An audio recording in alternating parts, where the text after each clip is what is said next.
Hey, welcome to Tabletop Skirmish Games. I'm Lee, and in this video I'll show you how I painted the Ramshackle walls, the large terrain pieces from the Kill Team Octarius box set.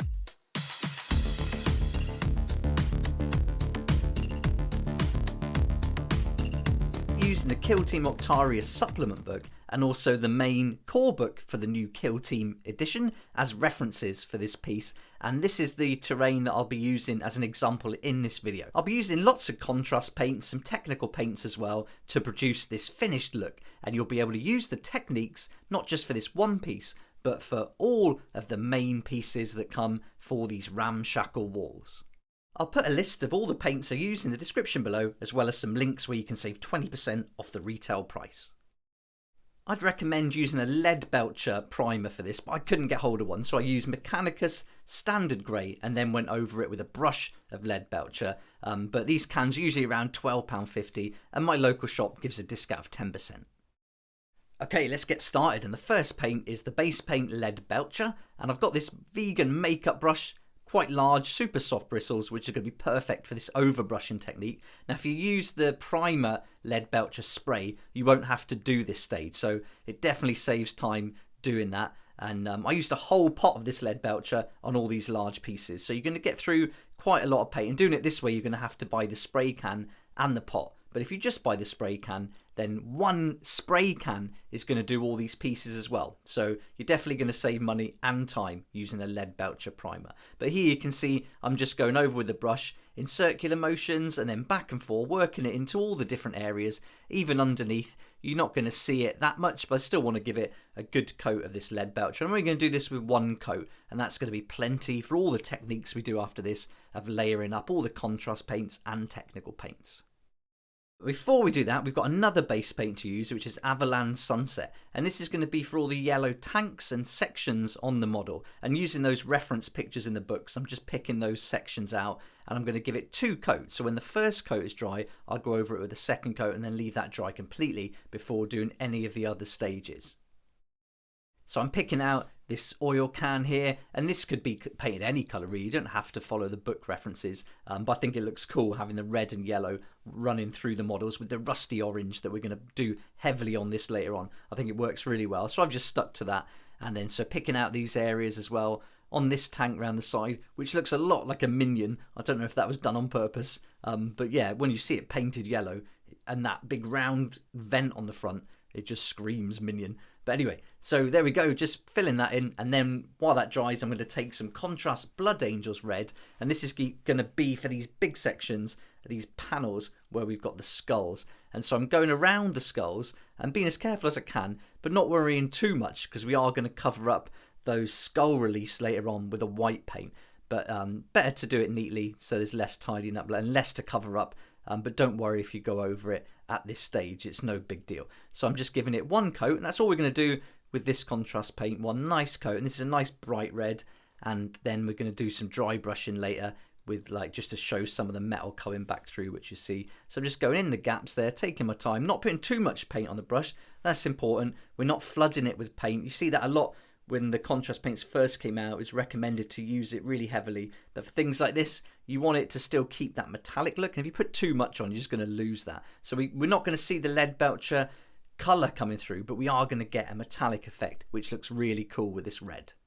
Next we're going to take some contrast Iyanden yellow, and then we're going to paint this over these little light bulbs, and this works really well. Again, getting that metallic look coming through makes it look a bit almost fluorescent or glass-like, so that works nice. Nice technique with the Leadbelcher for that effect. But I'm also going to go over everything we painted with that Averland Sunset, and doing this seems a bit weird using a yellow contrast over a base yellow, but it works really nicely just to bring out those little dimples and the little shadows. And I tried on a previous model when I did the scrap piles, just going straight over the Leadbelcher with this Iyanden yellow contrast. It didn't work very well, so I found just doing that base of Averland Sunset really gives it a nice effect and works much better. Now I'm going to take some contrast skeleton Horde, and there's just a few parts that look like there's some material kind of wrapped around the pipes, some kind of tape or cloth, and I want this to look a bit greasy, so I've gone straight over that Leadbelcher, and I'll do two coats of that. So when the first one's dried, I'll go back and give it another coat. Next, I took the Contrast Talassar blue. This is a great colour. And I just got this tip that I saw on Guerrilla Miniature Gaming video a while back, where if your lid doesn't stay open, just take the little paintbrush protector and stick it in there. It holds it open a treat. So great tip there from Guerrilla Miniature Gaming. Anyway, I'm just going to use this blue just to go over these little gauges. So anywhere you can see a gauge, pop a little bit of blue in there, and that just gives it a nice different colour and mixes things up a bit. Then I take some Aggaros Dunes, and this is going to bring out nice gold effects. So anytime you put this over that Leadbelcher, you get these nice gold effects. And I've used this a lot when I was painting Warcry miniatures and terrain, and it works really well. I love the technique of a Leadbelcher with contrast paints over the top. And some paints work better than others. This one's really good because you really keep that strong metallic look, while others are a lot richer and darker, like the red almost, but some are even darker than that. Like the black really covers up and doesn't look metallic at all. But some of them, like Aggaros Dunes and Guilliman Flesh that we'll be using in a second, works really well over metal. So I'm just eyeing up the model, picking any bits out now. I'm not using any reference for this, just looking at where I think it would be nice to space out this colour and just to mix it up a bit. It blends in quite a lot later on, but it's still nice to have the variety there. Now I'm taking that Guilliman Flesh contrast paint, and again, just picking out areas where I want like a bronze effect. And this Guilliman Flesh is perfect for that. It gives a really great bronze look, and it's brilliant for like weapons and old rusty metal. It's a good base for that. So again, just eyeing up that model, maybe stopping, standing back a little bit, seeing which area could use a different like hit of colour, and then just adding it on. So really spreading it around and making it look almost as natural but random as possible. Next I took some Drakenhof Nightshade, and this is a shade paint, but it works very similarly to contrast paints, but it's a little bit more opaque and it kind of dries a little bit slower, and it's easier to work with really. You've got more time before it starts to dry, so you can really spread it around and you can put quite a lot, and it flows really well into all the recesses. And you don't have to do this stage, but I think it's nice to have these blue sections dotted around. And I'm not putting as much as I did with the gold and the Guilliman Flesh, just a couple of panels here and there. I think looks really nice. Now we take another shade, a Carroburg Crimson, and this is just going to be for a few panels as well. Again, not too many, just one or two. Some of the larger pieces had some areas that were a bit bigger, but here I'm just picking out a couple of panels on each section, and so not overdoing it here, just being really subtle. Then I took some Gryph Hound Orange, another contrast paint now, and this is going to be the start of the kind of rust look we're going for. So I'm just taking it and just putting lines in those little recesses where any two parts of the model kind of butt up to each other. So there's quite a lot going on here. This takes quite a long time. This is really optional. You don't have to do this, but I like the way that it gives it just a little bit of a deeper shadow later on. We've got a lot of layers to go yet, a lot of techniques to use, but I think this is one that is really worth doing if you've got the time, but you really don't have to. I think a lot of stages I've done in this video could be completely left out, and this could be really fast terrain to do. But I wanted to take my time a little bit and just really work on this metal effect, because I was just enjoying it. It's great terrain to paint, and I really like working with the Leadbelcher and the contrast paints. Next, it's some Agrax Earthshade, and this is the brown shade. You've got the Nuln Oil, which is black, but we're going to start with Agrax Earthshade. And I've started with a bigger brush now, and I'm going to go over the panels that I want to be really orange and rusty later on. So I'm just picking out those panels and going over them with a nice, generous amount of Agrax Earthshade. So I've picked the panels that have got the texture on it, so you can see there's a couple of different types here, and so those are the ones that are going to get the brown. And also on the front you've got these panels with the holes in, so they're going to be nice and rusty later on as well. So anything I want really orange, I'm basing with this Agrax Earthshade, and then going right in all those girders and those beams and really putting quite a lot in, working it in, and this is starting to cover up that orange we did earlier.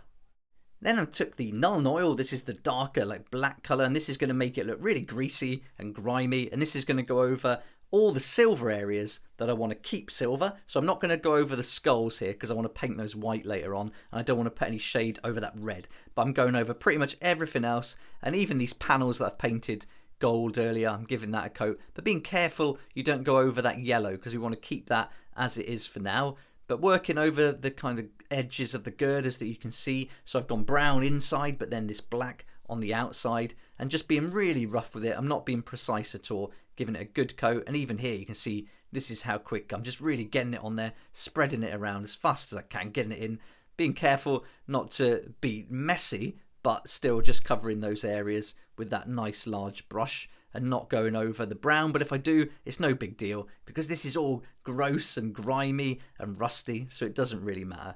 So you can really go for it at this stage and start speeding things up. And then on the back, I'm just going to do that Leadbelcher, then one coat of this Nuln Oil, and then I'll do a little bit of highlighting and some rust. So I'm not doing all the different colours that you've seen so far like I did at the front. On the back, I'm just keeping it nice and simple. Now I'm going to take some Typhus Corrosion and really old scruffy brush, and I've got quite a big flat brush here, and I'm putting a bit on my brush and then like stippling it on, just chucking it in there. Now this is going to cover up and start to blend in all these different panels. So if you went with one colour all over, you could just do Nuln Oil all over it. You don't have to do all these different blues and oranges and things, but I think it is worth it. It does leave a nice effect. But putting this Typhus Corrosion does hide a lot of it, but when you put the highlight on right at the end, that colour comes back to life and you can really see all the variety. So really worth it. And in some old rusty metal like this, it's nice to have the different colours coming through. So really, again, just going for it here, putting it all over, dappling it on, not going too heavy with it though. Then when that's completely dried, I'm going to take some Stormhost Silver. And I've grabbed that vegan makeup brush again. Make sure it's really dry though. Then you can see I've just got a little bit of paint on there, not too much. And I'm going to work that into the bristles on some kitchen towel and then wipe off most of that paint. Then I'm going to start gently dry brushing this, just running it over the edges and the raised areas. Going really careful at first because you don't know how much paint will come off your brush, and then building it up with a bit more confidence once you're happy with how much paint is actually on there. And so you can see now I'm happy there's not too much paint, so I'm really speeding things up now, going a little bit quicker, covering larger areas at once, and really starting to bring the whole model to life now with this. Going over those hinges, you can still see the blue underneath. That really pops out now with the highlight, and all the panels all look like they belong together, but we've got a little bit of variety in there, and combining those colours with the textures I think works really well. So you've really got to let the terrain piece do the work for you here, and it's really simple techniques. The terrain is so well made that it's really easy. And here you can see the difference with that highlight. The one on the right's highlighted, the one on the left isn't. And so just continue that on the front. That Typhus Corrosion really like dirtied it up and brought it back down to what looks like almost one colour, but you can still see the orange and blue coming through a little bit. And then just going over now, giving it all a nice highlight on all those edges, catching the areas that would get the light shining on them. And then we're going to do some rust effects later on. So if you found you do go a little bit heavy with this, it doesn't matter because you can cover it up with a bit of rust later on. So I put quite a lot on that panel with the circles in, the little holes, but we're going to really rust that up later, so it doesn't matter. So all over now, and again, once you're happy with how much paint, you can really go for it. Now I'm going to take some Ryza Rust Dry paint, and this is one paint you don't mind knocking over. If you spill it, it's not going to come out. So this is really thick paint, and you can see in there, it looks really like shiny, but it doesn't come out shiny when it's finished. But I'm just taking a scruffy old brush, dipping it in, working off a lot of the paint on some kitchen towel, and then just stippling it on the areas where I think it would naturally start to pick up some rust. So really going in anywhere where it's like exposed, these little rivets that are sticking out around the thread of the screw, especially in here, these little parts, you want that almost rusty water like running down it. So I go a little bit heavier and then use the brush to just kind of fan that out and thin it out coming down. So on those little areas where you'd naturally get rust, you can go a little bit heavier, but just be careful because this is really bright. So if you put it on neat from the pot without putting some on the kitchen towel first, then it is really strong and can be a bit too bright. And here you can see the difference. The one on the right is all rusted up now, the one on the left isn't, and it makes a huge difference, really adds to that scrapyard effect. And now we're back onto the top, so I'm going to start working on these panels with the texture. I want those to be the really orange rusty ones, so I'm going heavier here. And then again on these grills, they're going to get a lot of rust, and where the grill meets the flat panel, you'll want to put a bit more in there as the water would build up there and start to wear it away. So just go over the whole model now with this technique. Then I'm going to take some contrast black Templar, and I'm just going to go over all the cables now. So I'm doing it at this stage because it allows me to be a bit freer with that dry brushing and the rust effect. So I'll do this at the end, and this black won't cover it up completely, so you still get some of that grime coming through. So this isn't going to be pristine and bright looking. It's going to work just nicely. And there you can see just going over here in amongst these little light bulbs, following that cable along and just giving it one nice thin coat. Again, don't go too heavy with a contrast paint for this technique, just like almost like a felt tip pen really, just cover it on. You want some of that grime to come through. Then I took some base Corax white paint, and this is going to be for all the skull reliefs that we can see on these red panels, and so I'll be doing 2 coats all together. I'll do 1 coat, let it dry completely, go back, do another coat, and then that should be us at the final stage. So we're really almost there now, just finishing off these little teeth, and this will be the 2nd coat, which will finish it nicely. And there we go, this is our finished piece, the Ramshackle War. I'm really happy with how this turned out. Looking at it now, the colours don't stand out too much, but when you see it for real up close and on the table, you do see the little hints of blue and red and purple coming through, and it really works nicely together. But that rust effect with the Typhus corrosion and the Ryza Rust works really nicely together. And here's the back, you can see, just nice and simple, haven't gone too much into the detail there. It's all about the front, you'll be seeing it. And here's one of the orcs standing on top to give you an idea of how it compares in size. And then the finished skulls, I think these are great. Having this rusty like war but with this white skull really stands out nicely. And I painted all 4 of these Ramshackle War pieces at the same time. It took quite a while, but you could leave out a lot of the steps I did and just keep it really simple, and it would be a lot quicker. But I think it's really clever how these all go together like this. You can have them separately, put together as a fort, and have all your orcs on it, arrange them however you like, and I think they look awesome. And with all the scattered terrain and everything, I think it works really well. I'm really impressed with this set. And if you'd like to see how I painted the barricades and the scrap piles, then I've done videos for those on the channel already, and also for the measuring gauges and those other Krieg barricades as well. I painted those a little bit differently, so that's all there to have a look at. I've also done some videos showing you how I built my kill team for the orcs and the Krieg, and I've unboxed the dice already and done an unboxing of the Kill Team Octarius main set. So they're all on the channel if you'd like to check them out. And don't forget, I'll put links in the description to all the paints used, and those links are going to take you to Wayland Games or Element Games, where you can save up to 20% on all your game produce. And at the moment, they've got Kill Team, if you don't have it already, for $111.90 at Wayland Games and $99.99 at Element Games. So with those links, you'll save up to 20%, and you also support the channel because they're affiliate links, and I'll get a small commission for every sale made. So thanks so much for that support. I really appreciate it, and it really helps me to keep making videos like this. If you like this kind of content and would like to support the channel, then please check out my Patreon page, and thanks to everyone who's joined so far. It's really awesome. We hang out on Discord, talk about the hobby, share ideas and help each other out, and you'll get some perks there that you're not going to find anywhere else. So I'll put a link in the description, and it'll be great to see you there. I hope you enjoyed the video and this gave you some ideas how you might like to paint your terrain. I think there's a lot of steps in here you could leave out to really speed things up. But if you've got the time and want to put a little bit more detail in, then I think this is a really nice way to go. Let me know what you think in the comments section below. I'd love to hear your thoughts and feedback, and also let me know how you're going to be painting your terrain for Kill Team Octarius. But for now, thanks so much for watching. Please like if you like it, subscribe for more videos like this, and don't forget to hit that notification bell to join me next time on Tabletop Skirmish Games.